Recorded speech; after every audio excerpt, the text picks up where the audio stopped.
Hello दोस्तों, Mahesh study point में आपका एक बार फिर से स्वागत है। आज मैं आपके लिए हिस्ट्री का चैप्टर जो तुम्हारा 7 है सेकंड बुक का, एक साम्राज्य की राजधानी विजयनगर लेके आया हूँ। इसके कुछ इंपॉर्टेंट क्वेश्चन बताऊँगा, ठीक है। और फटाफट इसके सारे वीडियोस देखने के लिए लाइक सब्सक्राइब फटाफट कर दो, शेयर भी कर दो, ठीक है, क्योंकि 3 से 4 दिन रह गए हैं आप लोगों के पास, ठीक है दोस्तों। तो देखो, कॉपी पेन मेरे जब मैं वीडियो स्टार्ट करूँ तो कॉपी पेन साथ साथ निकाल के चलना, ठीक है, क्योंकि मैं आधे से ज़्यादातर चीज़ें आपको बताता हूँ अपने इजी लैंग्वेज में, ठीक है। तो आप अपना खुद लिखोगे पेपर के टाइम, देखते ही आपको ध्यान आ जाएगा। समझ में आ गया? स्टार्ट करें। देखो, विजयनगर साम्राज्य स्टार्ट करते हैं, ठीक है। देखो, विजयनगर साम्राज्य आप सबने पढ़ा है। विजयनगर साम्राज्य कहाँ पे स्थित है? एक बहुत बड़ा साम्राज्य था जो कर्नाटक में स्थित था, है ना। कर्नाटक दक्षिण में आता है। दिखाऊं? ये देखो, ये कर्नाटक अगर देखोगे, यहाँ महाराष्ट्र है, ये गोवा, ये रहा कर्नाटक तुम्हारा। समझ में आ गया? यहाँ पे स्थित है, ठीक है दोस्तों।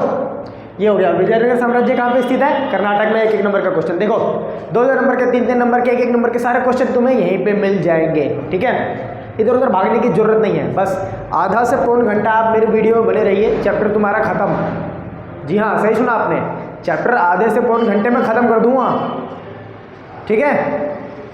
और फालतू क्वेश्चन नहीं बताऊंगा। वैसे तो आप 2-2 घंटे पढ़ लो, फिर भी आपको भी पता है लैंग्वेज समझ में नहीं आती, ठीक है। तो देखो, स्टार्ट कर रहा हूँ, ध्यान देना। क्वेश्चन आता है 2 नंबर में, 1-1 नंबर में भी आता है, 2-2 नंबर में भी आता है। विजयनगर साम्राज्य की स्थापना कब हुआ, किसने की? ठीक है, हमने देख लिया विजयनगर साम्राज्य कहाँ पे स्थित है दोस्तों? कर्नाटक में। तो विजयनगर मैप में भी आता है, आपको भी पता है। विजयनगर साम्राज्य की स्थापना कब और किसने की? 2 नंबर का क्वेश्चन आता है ना। देखो आंसर, विजयनगर साम्राज्य की स्थापना 1336 में 2 भाइयों हरिहर बुक्का ने की। आप जब लिखोगे ना ये आंसर तो अंडरलाइन करते चलना हरिहर बुक्का को, ताकि टीचर चेकर का जो नंबर है, सीधा चेकर का जो नजरें हैं वो सीधा वहीं पे पहुंचे, ठीक है। समझ में आ गया? क्योंकि चेकर के पास इतना टाइम नहीं होता दोस्तों, है ना, उनको भी फटाफट चेक करना होता है। समझ में आ गया? विजयनगर साम्राज्य की स्थापना कब हुई? 1336 में। 1336 मतलब 14वीं शताब्दी, ठीक है दोस्तों। अब किसने की? 2 भाई ने हरिहर बुक्का। 1-1 नंबर का क्वेश्चन यहाँ पे 2 हो गया। विजयनगर साम्राज्य कहाँ पे स्थित है? कर्नाटक में। विजयनगर साम्राज्य की खोज किसने की? हरिहर बुक्का ने। कब की? 1336 में। समझ में आ गया? अलग करके पूछेगा तो। अब देखो, अब यहाँ पे तुम्हारा क्वेश्चन देखो, अब अलग क्वेश्चन है कि भाई विजयनगर साम्राज्य कहाँ से कहाँ तक फैला हुआ था, है ना। तो देखो कहाँ से कहाँ तक फैला था। उत्तर में कृष्णा नदी से लेकर, बात हो रही है कर्नाटक की, उत्तर में, तो उत्तर का मतलब ये नहीं, ठीक है। उत्तर में कृष्णा नदी से लेकर कर्नाटक की बात हो रही है। प्रायद्वीप, प्रायद्वीप मतलब इसे बोलते हैं प्रायद्वीप, ठीक है। ये जो 3 ओर से प्रायद्वीप से घिरा, समुद्र से घिरा हुआ है, इसे बोलते हैं प्रायद्वीप, है मतलब दक्षिण भारत। कृष्णा नदी से लेकर प्रायद्वीप के सुदूर, सुदूर मतलब ज़्यादा दूर दूर तक, दक्षिण तक फैला हुआ है। दक्षिण मतलब ये नीचे तक, है ना, दक्षिण तक फैला हुआ है। समझ में आ गया दोस्तों? 1 नंबर का क्वेश्चन, विजयनगर साम्राज्य कहाँ से कहाँ तक फैला हुआ था, या इसका विस्तार कहाँ से कहाँ तक था? तो कहाँ से? उत्तर में कृष्णा नदी से लेकर प्रायद्वीप के दक्षिण भाग तक फैला था। खत्म, बस, दैट्स इट, क्लियर। आगे देखो, 1 नंबर का क्वेश्चन ये, विजयनगर पर आक्रमण कब हुआ, या विजयनगर को आक्रमण करके कब लूटा गया? 1565 में। मजा आ रहा है ना भाई? देखो 1565 में विजयनगर साम्राज्य को लूट लिया, आक्रमण हुआ। 1 नंबर का क्वेश्चन खत्म। नेक्स्ट क्वेश्चन 1 नंबर का, इसका दूसरा नाम क्या है? हम्पी। भाई जब विजयनगर साम्राज्य समाप्त हुआ गया एक तरह से, 14वीं शताब्दी में इसकी स्थापना हुई, 17वीं शताब्दी में ये खत्म हो गया।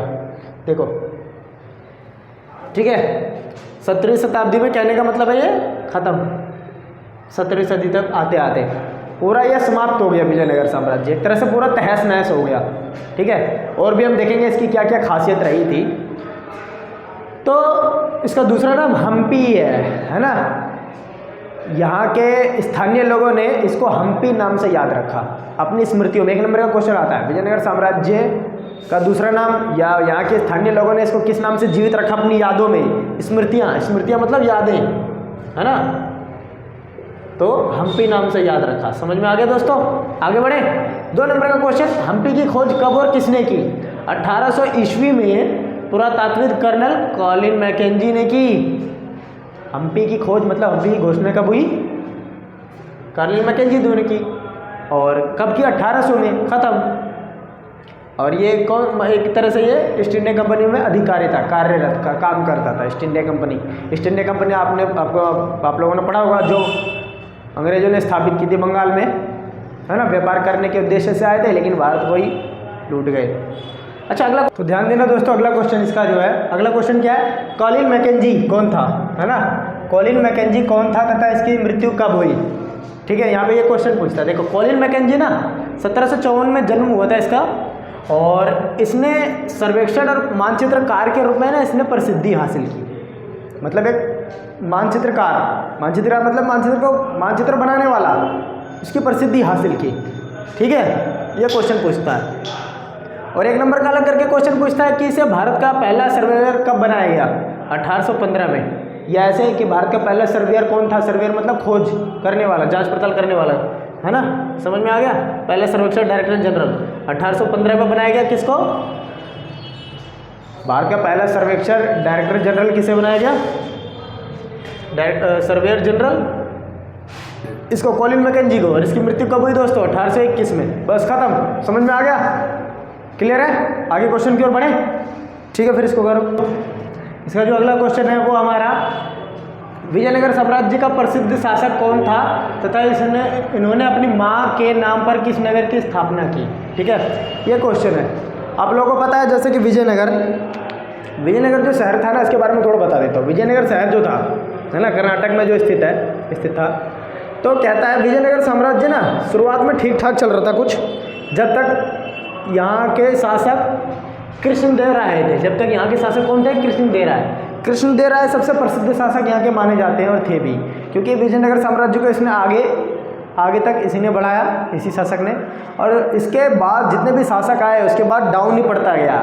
उसके बाद विजयनगर गिरता ही चला गया, टूटता ही चला गया। समझ में आ गया? इस शासक के जाने के बाद, ठीक है, अंदरूनी बाहरी दोनों तरह से विरोध, है ना, अपने ही लोगों द्वारा लूटा जाना, अपने ही देश के नेताओं द्वारा, सैनिकों द्वारा हड़प लेना विजयनगर साम्राज्य को। अब देखो, कहते हैं जब अपने ही देश के लोग अपने देश के ना हो सके तो फिर वो देश बचा रहेगा? नहीं बचा रहेगा। समझ में आ गया? तो और अंदर के तो लूट ही रहे थे सत्ता पाने के लिए। विजयनगर साम्राज्य की सत्ता को पाने के लिए विजयनगर के लोगों द्वारा ही लूटा जा रहा था अपने आप को ही। इनके सैनिक भी अपने आप को ही लूट रहे थे राजगद्दी पाने के लिए। ठीक है, समझ में आ गया? और विदेशी आक्रमण तो हो रहा था, बाहरी आक्रमण तो वो भी हो रहा था। अब जब देखा भाई अंदर ही लड़ाई हो रही है सत्ता को लेकर, तो बाहरी वाले और ज़्यादा फायदा उठाते हैं, है ना। अपने आसपास देखो, अगर घर में लड़ाई होती है तो बाहर वाले पड़ोसी बहुत ज़्यादा फायदा उठाते हैं। इसको भड़काते हैं, उसको भड़काना, है ना। समझ में आ गया? तो विजयनगर साम्राज्य में जब तक कृष्णदेव राय ने शासन किया था तब तक तो अच्छी खासी चली, लेकिन उनकी मृत्यु के बाद हुआ क्या? अंदरूनी और बाहरी दोनों तरीके से विरोध इसको झेलना पड़ा, सत्ता को लेकर, राजगद्दी को लेकर। ठीक है, यहाँ की जनता भी और सैनिक भी राजगद्दी को लेकर आपस में युद्ध करते रहे, और साथ ही साथ बाहरी विरोध भी होता रहा। ठीक है, जिसकी वजह से ये साम्राज्य खत्म हो गया, समाप्त हो गया। ठीक है, अब इसकी स्टोरी थोड़ा बहुत आपको पता चल गया। अब आगे क्वेश्चन देखते हैं कि विजयनगर साम्राज्य का प्रसिद्ध शासक कौन था? भाई कृष्णदेव राय। और इन्होंने अपनी माँ के नाम पर किस जलाशय या उपनगर की स्थापना की? तो वो है नगलपुरम जलाशय। ठीक है, इसको एक ही उपनगर भी है, जलाशय भी। समझ में आ गया? क्लियर है? एक नंबर का क्वेश्चन, 2 नंबर का क्वेश्चन अगर जोड़ देगा एक ही में, लेकिन 1 नंबर का क्वेश्चन अगर अलग अलग करके पूछेगा तो 1 नंबर का हो गया, और एक ही में देगा तो 2 नंबर का। समझ में आ गया दोस्तों? आगे बढ़े।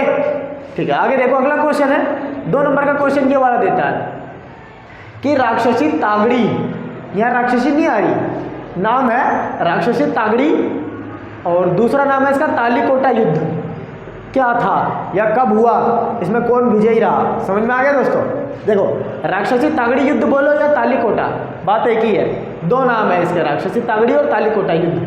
देखो, 1565 में ये लड़ाई हुई थी, तालीकोटा युद्ध। इसको राक्षसी तागड़ी के नाम से भी जाना जाता 1565 में विजयनगर की सेना प्रधानमंत्री रामराय के नेतृत्व में, ठीक है, लड़ाई लड़ी गई। इसमें 3 क्षेत्र शामिल थे, बीजापुर, अहमदनगर, गोलकुंडा, ठीक है। इन 3 क्षेत्रों के सैनिकों ने विजयनगर को एक तरह से हरा दिया और विजयनगर पर हमला करके लूट लिया सारा।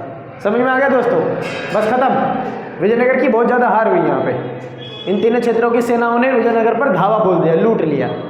ठीक, क्लियर है? आगे बढ़े। अगला क्वेश्चन देखो, विजयनगर की जल संपदा का वर्णन कीजिए। दोस्तों 3 नंबर का क्वेश्चन आता ही आता है, 3 से 4 नंबर का क्वेश्चन। विजयनगर की जल संपदा का वर्णन। जल संपदा का मतलब है कि विजयनगर अपना जल की आपूर्ति कहाँ से पूरा करता था, मतलब ऐसे जल कहाँ कहाँ से लाता था ये। समझ में आ गया? देखो पहला है, हेडिंग बना के लिख दिया हूँ, इसको थोड़ा एक्सप्लेन करने की जरूरत है तो ध्यान से सुनिएगा, लीड वगैरह लगा के। देखो, तुंगभद्रा नदी विजयनगर साम्राज्य में कौन सी नदी बहा करती थी? तुंगभद्रा नदी, है ना। देखो, तुंगभद्रा नदी उत्तर से पूर्व दिशा में बहती थी, ठीक है। इसके आसपास ग्रेनाइट की पहाड़ियाँ थी, ठीक है दोस्तों, ग्रेनाइट की पहाड़ियाँ थी आसपास। भौगोलिक स्थिति इसकी अच्छी थी, यहाँ पर तुंगभद्रा नदी बहा करती थी, जिससे खेतों की सिंचाई हो जाया करती थी, पानी मिल जाया करता था, ठीक है। तुंगभद्रा नदी का होना बहुत बड़ा और एक ना है दोस्तों, ये प्राकृतिक कुंड भी था। ये प्राकृतिक कुंड मतलब ये जो जलाशय था, ये एक तरह से बाय नेचर के थ्रू मिला हुआ था। समझ में आ गया? क्लियर है? तुंगभद्रा नदी, अगर तुंगभद्रा नदी नहीं होती, देखो तुंगभद्रा नदी से पानी यहाँ भी आएगा और यहाँ भी आएगा इस नहर में, तो सबसे बड़ी बात है, सबसे महत्वपूर्ण है तुंगभद्रा नदी। समझ में आ गया? देखो नेक्स्ट पॉइंट, कमलपुरम जलाशय का होना। कमलपुरम जलाशय, जलाशय का मतलब होता है जहाँ पानी स्टोर करके रखते हैं, उसे बोलते हैं जलाशय, ठीक है। देखो कमलपुरम जलाशय, हौज का निर्माण, बहुत सारा हौज का निर्माण, हौज का मतलब बड़ा बड़ा गड्ढा, है ना। देखते हो पानी रखने के लिए इस तरह से टैंक का बनाया जाता है राजस्थान में, छतों के ऊपर टैंक का, है ना, टंकी जैसा पानी स्टोर करने के लिए जो टैंक का बनाया जाता है या बड़ा सा इस तरह से गड्ढा बनाया जाता है, उसको बोलते हैं हौज, ठीक है। बक्से टाइप में सीमेंट का बनाया जाता है। देखो हौज, बहुत सारे हौज बना रहे थे और ताकि खेतों की सिंचाई की जा सके, और कमलपुरम जलाशय से ही राज्य के केंद्र तक पानी पहुंचाया जाता था। 1 नंबर का क्वेश्चन पूछता है कि विजयनगर के साम्राज्य में राज्य के केंद्र तक पानी कहाँ से लाया जाता था? भाई कमलपुरम जलाशय से, ठीक है। ओनली 1 यही होगा। समझ में आ गया? ना ये लिखोगे ना ये लिखोगे, सिर्फ यहाँ पे क्वेश्चन पूछ रहा है 1 नंबर का अलग कि राज्य के केंद्र में पानी कहाँ से लाया जाता था? कमलपुरम जलाशय से। समझ में आ गया? जोड़ा गया था। अब देखो नेक्स्ट है हमारा हेरिया नहर। अच्छा ये मैंने बता दिया, हौज का निर्माण किया जाता बहुत सारे, और खेतों की सिंचाई आसानी से हो जाती थी। समझ में आ गया? पानी की कमी हो जाती थी पूरी। नेक्स्ट है हेरिया नहर, एक नहर का नाम हेरिया नहर, ठीक है। देखो इसका भी, ये भी पानी कहाँ से आता था? तुंगभद्रा नदी से। तो इम्पोर्टेंट क्या है? तुंगभद्रा से यहाँ भी आ रहा है, यहाँ भी आ रहा है। समझ में आ गया? हेरिया नहर का निर्माण तुंगभद्रा जो नदी थी, यहाँ पे बांध बना के पानी लाया जाता था। समझ में आ गया? बांध मतलब डैम, है ना, पानी को रोक देते, बहते जल को रोक देते हैं। समझ में आ गया? और वहाँ बांध बनाकर पानी यहाँ पे लाया जाता था हेरिया नहर में, ठीक है, और घाटी को यहाँ पे सिंचित किया जाता था। इसका निर्माण 1 नंबर का क्वेश्चन अलग करके पूछता है, हेरिया नहर का निर्माण कौन से वंश द्वारा किया गया? संगम वंश, ठीक है। यहाँ पे 3 वंश है ना विजयनगर साम्राज्य में, संगम, सुलु, तुलु, है ना। कितने वंश है? 3 वंश है। 3 वंश कौन कौन से हैं? संगम, ठीक है, पहला, दूसरा तुलु, तीसरा सुलु, यही है, ठीक है। विजयनगर साम्राज्य में कितने संगम वंश थे? 3, संगम, तुलु, सुलु, ठीक है दोस्तों। आगे बढ़े, करो फिर इसको आगे करते हैं ना दोस्तों। अगला क्वेश्चन जो है वो हमारा, विजयनगर साम्राज्य की किलेबंदी की विशेषता बताइए, ठीक है। विजयनगर साम्राज्य की किलेबंदी की विशेषता देखो, विजयनगर साम्राज्य में जो किलेबंदी किया था ना, किलेबंदी का मतलब चारों तरफ से दीवार से, बड़े बड़े दीवारों से घेरा लगा देना, ठीक है, उसे बोलते हैं किलेबंदी, ताकि सुरक्षा हो सके सभी चीज़ों से। देखो अगला अथवा क्वेश्चन आता है, ये तुम्हारा अभ्यास का क्वेश्चन है। शहर के किलेबंद क्षेत्र में कृषि क्षेत्र को रखने के आपके विचार में क्या फायदे और क्या नुकसान हो सकते हैं। ठीक है, ये है, देखो पहले इसको देख लेते हैं। और ये भी क्वेश्चन एक ही जैसा है लगभग इसमें, लेकिन इस नीचे में थोड़ा सा और जोड़ना है। देखो क्या है, खेतों का घेरा जाना। विजयनगर साम्राज्य, इसमें क्या लिखोगे भाई, हेडिंग है। खेतों को विजयनगर साम्राज्य पूरी तरीके से घेरा गया था। विजयनगर के शासकों ने लगभग खेतों को, जितने भी ज़्यादातर शासक आए है ना, सब ने लगभग यहाँ के शासकों ने खेतों को, फसल को बचाने के लिए लगभग सभी शासकों ने खेतों को चारों ओर से घेर रखा था, है ना, ताकि फसल की सुरक्षा हो सके, अनाज की सुरक्षा हो सके। ठीक है, ये सबकी अच्छी बात रही। ठीक है दोस्तों, समझ में आ गया। ठीक है, खेतों की सुरक्षा हो जाती थी, अनाज बच जाते थे और भरपूर मात्रा में अनाज का उत्पादन भी होता था। समझ में आ गया। जानवरों से सुरक्षा हो जाती थी।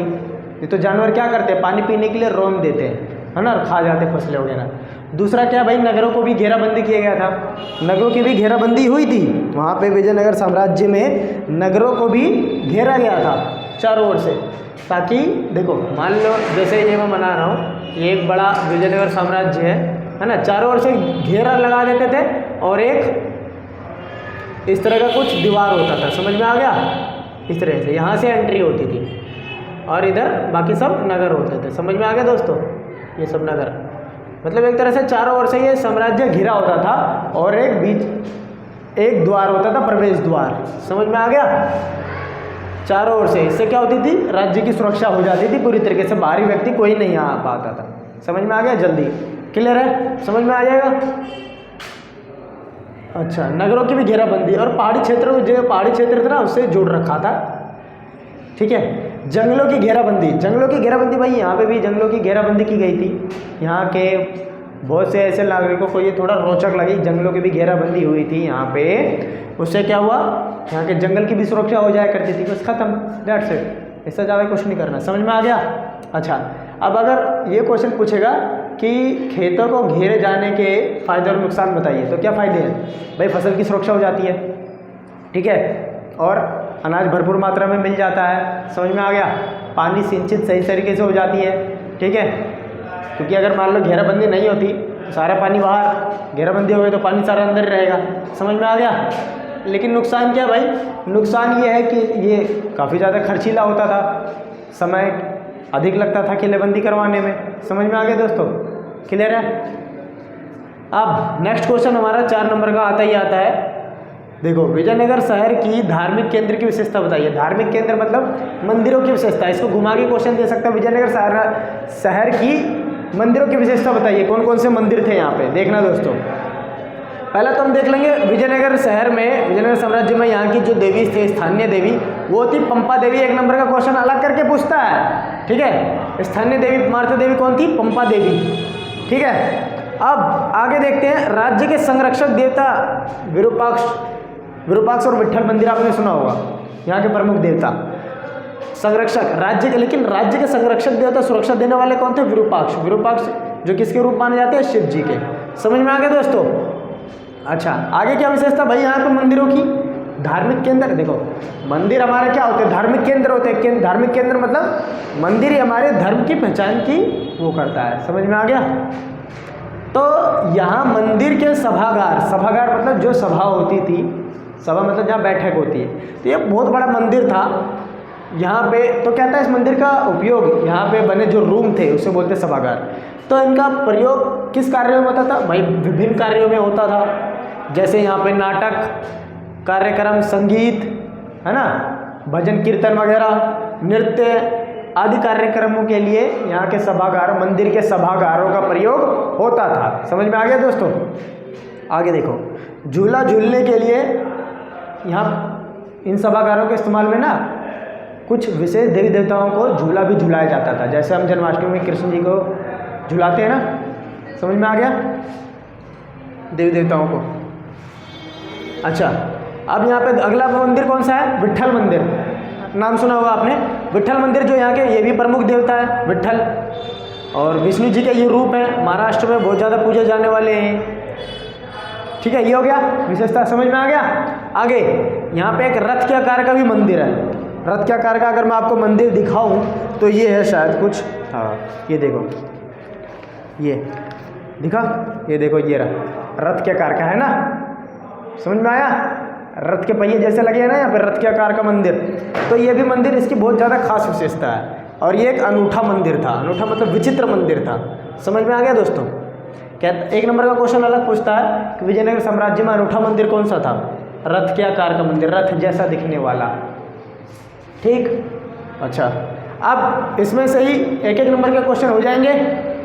देखो विरूपाक्ष मंदिर की विशेषता 2 नंबर में लग करके पूछता है। तो विरूपाक्ष में शिव जी के रूप, और यहाँ के सभागारों का प्रयोग किस कार्य के लिए होता था? बता दो भाई, नृत्य, संगीत, नाटक। समझ में आ गया? अच्छा 3 नंबर का क्वेश्चन देता ही देता है दोस्तों ये वाला, विट्ठल मंदिर की विशेषता बताइए। विजयनगर साम्राज्य के विट्ठल मंदिर की विशेषता। तो विट्ठल मंदिर में प्रमुख देवता विट्ठल थे, विष्णु के रूप थे और महाराष्ट्र में पूजे जाने वाले। समझ में आ गया दोस्तों? क्लियर है? आगे बढ़े। हाँ दोस्तों, अब तुम्हारे लिए मोस्ट इंपोर्टेंट क्वेश्चन 8 नंबर का, ध्यान देना, स्किप मत करना। अगला क्वेश्चन करवाता हूँ 8 नंबर का, मानवमी डिब्बा। दोस्तों तो अगला क्वेश्चन ध्यान दो, जो बड़े कह रहे थे ना मानवमी डिब्बा, मानवमी डिब्बा बता दो। देखो मानवमी डिब्बा इस चैप्टर का खास और मोस्ट इंपोर्टेंट क्वेश्चन है। ठीक है, मानवमी डिब्बा, इस पर क्वेश्चन आता ही आता है और 8 नंबर का अधिक आता है, छोटे छोटे मार्क्स में कम आते हैं। समझ में आ गया दोस्तों? और इस 8 नंबर के क्वेश्चन में तुम्हारे बहुत से 1-1 नंबर 2-2 नंबर के क्वेश्चन छुपे हुए हैं इसमें। ठीक है, मानवमी डिब्बा देखो, पहले इसके बारे में थोड़ा बता देता हूँ। मानवमी डिब्बा का मतलब है जो हमारे यहाँ है ना, सितंबर अक्टूबर के महीने में जो दशहरा आता है, मनाया जाता है दशहरा का त्यौहार, रामनवमी जिसे कहते हैं ना, यही है ना मानवमी। हाँ, ये मानवमी जो दशहरा हमारे यहाँ मनाया जाता है उसको अलग अलग नामों से भी पुकारा जाता है। जैसे दुर्गा पूजा में दुर्गा पूजा बोलते हैं, उत्तर भारत में दशहरा बोलते हैं। ठीक है, प्रायद्वीपीय भारत में मानवमी बोलते हैं। समझ में आ गया दोस्तों? देखो मानवमी डिब्बा, क्वेश्चन पहले क्या, मानवमी डिब्बा से क्या अभिप्राय है, इसकी विशेषता बताइए। 3 क्वेश्चन मैंने यहाँ जोड़ रखा है। मानवमी डिब्बा से क्या अभिप्राय है, इसकी विशेषता बताइए और इससे जुड़े अनुष्ठानिक महत्व भी बताइए। अनुष्ठानिक का मतलब है कि इसमें क्या कौन कौन से कार्य खास होते थे। ठीक है, अनुष्ठान का मतलब कौन कौन से कार्यक्रम होते थे। समझ में आ गया है ना? अब देखो इसी का घुमा के क्वेश्चन है अथवा में करके, ये तुम्हारे अभ्यास का क्वेश्चन है, देख लो।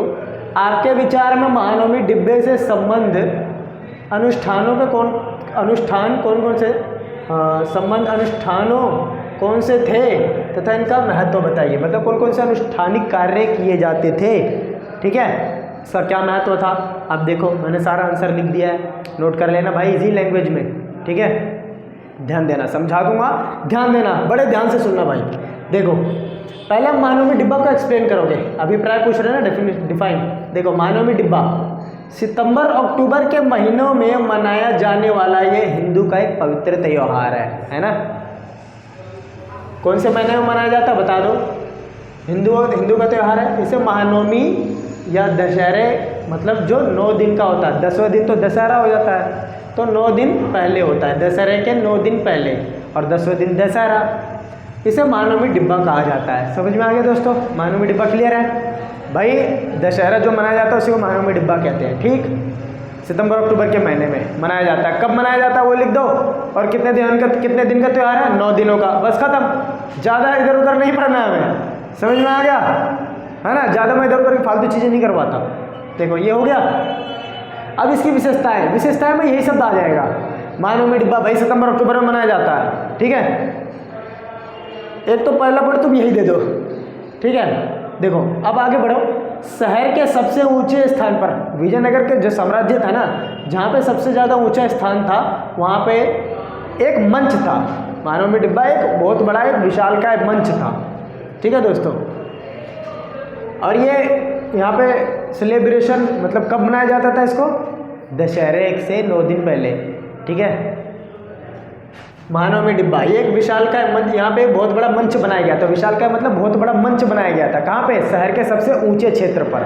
ठीक है, अच्छा, अब इसकी ऊंचाई और आधार देख लेते हैं। इसका आधार, इसका जो आधार था ना, आधार मतलब बेसमेंट, ये जो देखते हो ये आधार, ठीक है, नीचे से कितना लंबा चौड़ा है, तो ये कितना था 11,000 वर्ग फीट, 11,000, ठीक है दोस्तों।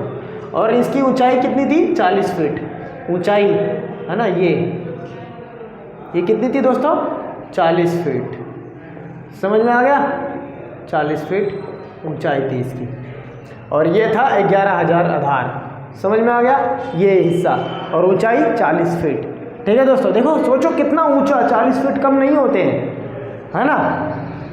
अब महानवमी डिब्बा मतलब ये संरचना किससे बनी हुई थी, ज़्यादातर लकड़ी से, ताकि अगर कभी टूट फाट जाए तो कभी ज़्यादा चोट वाट ना लगे, समझ में आ गया। अभी जैसे हम देखते हैं स्टेज जो बनते हैं लकड़ी के ज़्यादातर तो बनते हैं, जो जागरण वगैरह में बनाए जाते हैं, समझ में आ गया। अब आगे देखो, महानवमी डिब्बा को उत्तर भारत में किन किन नामों से जाना जाता है बता देंगे। पूरे अलग अलग भारत में अलग अलग कोनों में अलग अलग नाम से जाना जाता है महानवमी डिब्बे को। देखो महानवमी जो त्यौहार है मतलब दशहरा, उत्तर भारत में दशहरा के नाम से जाना जाता है, बंगाल में दुर्गा पूजा, क्योंकि दशहरा में किस देवी की पूजा होती है, दुर्गा माता की, है ना, देखते हो जाते हो पूजा करते हैं दुर्गा जी की।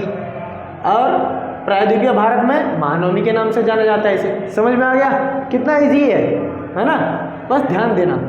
और इसका अर्थ कितने दिन का त्यौहार था ये, 9 दिनों का भाई, 9 दिनों का पर्व है ये।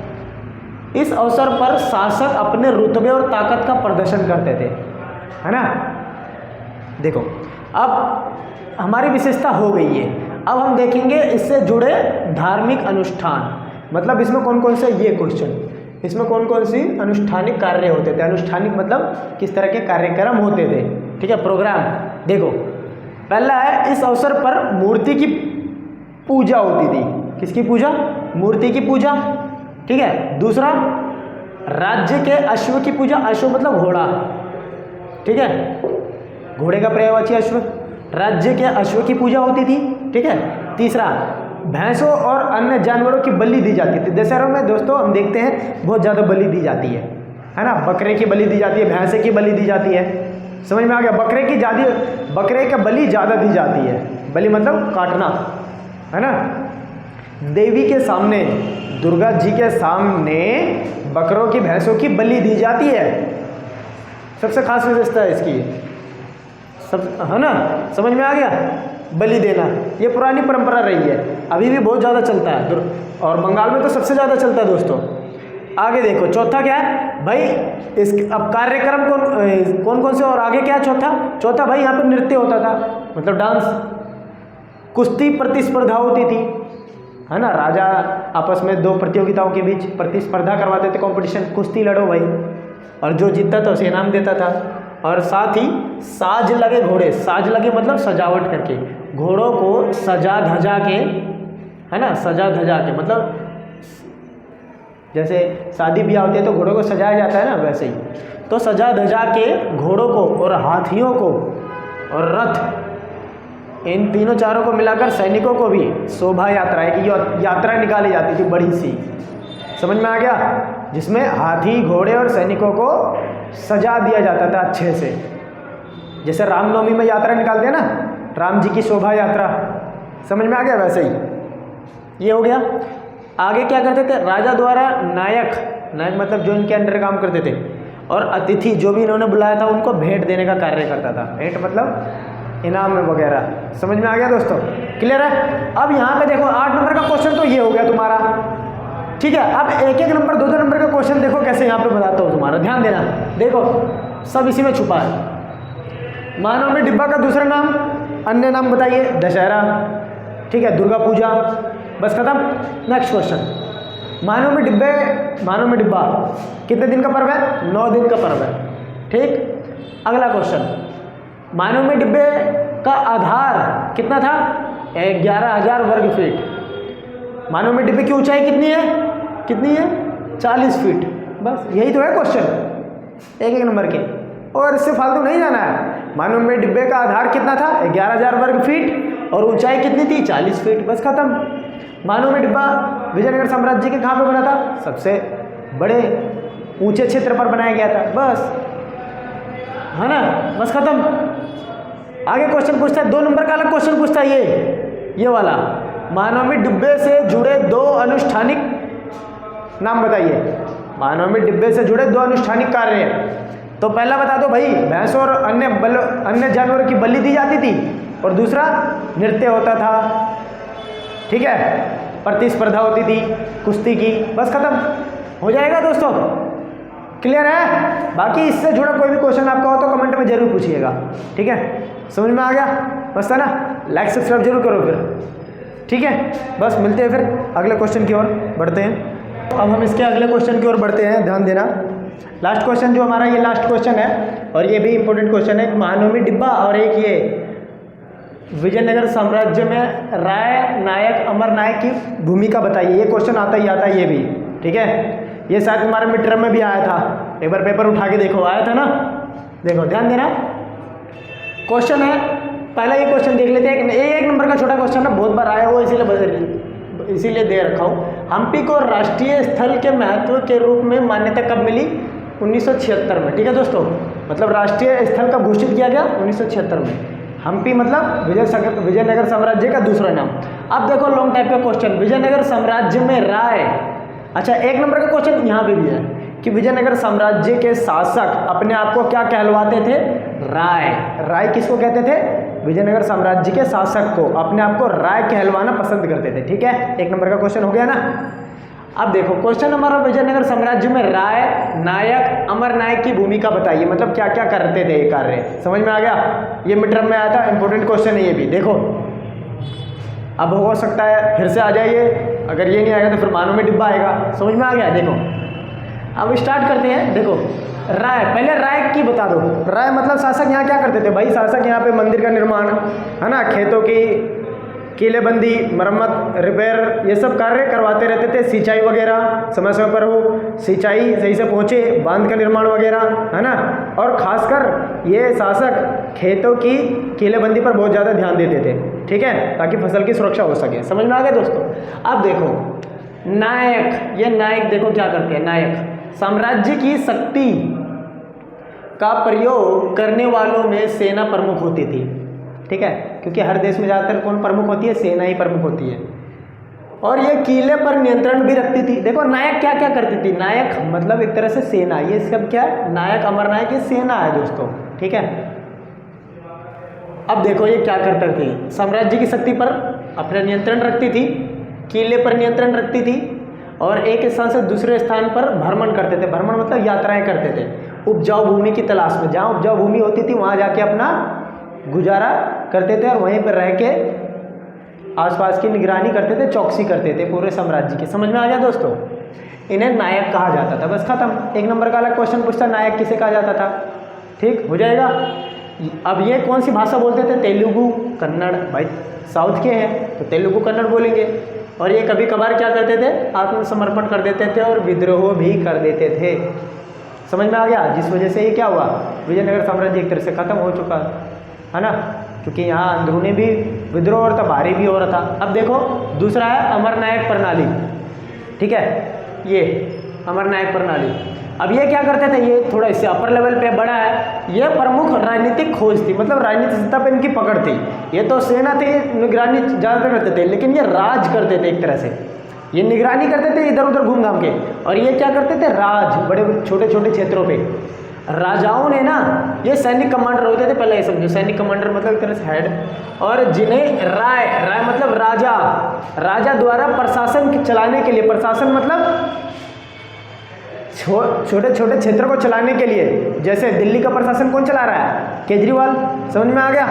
तो वैसे ही छोटे छोटे क्षेत्रों को चलाने के लिए, राज्य क्षेत्र को चलाने के लिए राजाओं ने अमर नायकों को दे रखी थी अधिकार। समझ में आ गया।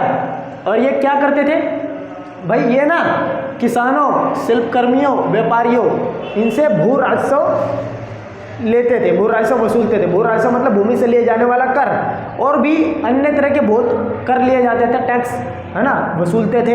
अब इनका मुख्य काम ना एक तरह से यही होता था, पैसा इनका यहीं से आता था, कर वसूल कर, भूमि से, और भी अन्य तरह के कर होते थे। और ये राजस्व का, राजस्व मतलब राज्य के पास आने वाला कर, ठीक है, ये खर्च कहाँ करते थे? घोड़े पर हाथियों के रख रखाव के लिए, ठीक है, उनके चारे व्यवस्था के लिए वहाँ पे खर्च करते थे, और जो बच जाता था अपने पास रख लेते थे। देखो भाई कहाँ तेजी दिखा रहे हैं ये लोग, कितना तेजी दिखा रहे हैं ना। अब ये अमरनायक ना शासक को एक प्रभावशाली सैनिक देते थे, इस वजह से ये क्या करता था, अमरनायक है ना, राजाओं को क्या देते, राजा इनको क्या देते थे, अमरनायकों को राज करने के लिए भूमि, क्षेत्र, राज्य देते थे, और बदले में क्या देते थे, ताकत देते थे, सैनिक ताकत, है ना, सैनिक ताकत, प्रभावशाली सैनिक ताकत देते थे। और इन्हीं की मदद से ये दूर क्षेत्रों तक यहाँ के राजा क्या करते थे, राज करते थे। ठीक है, समझ में आ गया। आगे बढ़े। ये अमरनायक ना कभी कभार दिखाने के लिए राजा को साल में एक बार भेंट भेजते थे, और राजा के दरबार में खुद ही एक बार प्रस्तुत होते थे, ताकि राजा को दिखा सके कि हम तुम्हारे नियंत्रण में हैं, हम तुम्हारे दबाव में हैं, ठीक है, हम तुमसे जुड़े हुए हैं।